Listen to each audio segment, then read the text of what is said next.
Yesterday, President Trump and Israeli Prime Minister Benjamin Netanyahu had a phone call.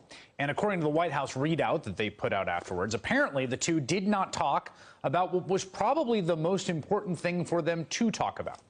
And that's the fact that just a few days ago, Israeli troops shot more than 750 Palestinians, killing at least 15.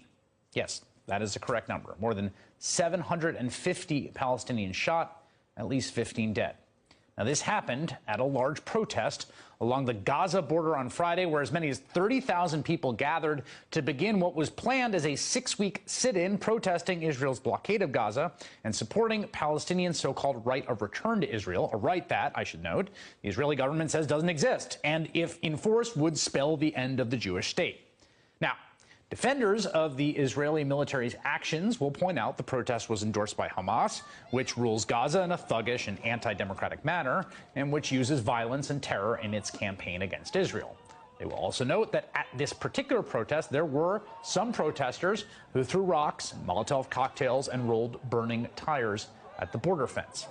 All of which is true, but in no way justifies what Israeli soldiers appear to have done, which is perch on a hill and pick off protesters with sniper fire. Much of it recorded for all to see. Like, for instance, this video, which shows live shots being fired at a teenager as he runs through an empty area to retrieve a tire. Or the shooting of this young man as he prayed near the border fence. As far as we can tell from the video evidence, IDF troops in sniper positions rained down bullets on unarmed people again and again and again.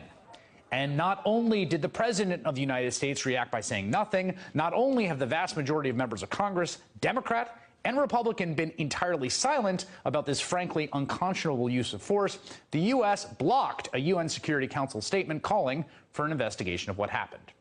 Now, from day one, the Trump administration has sent the message to the U.S.'s Middle East allies, particularly Israel and the Saudis, that they can do whatever they want.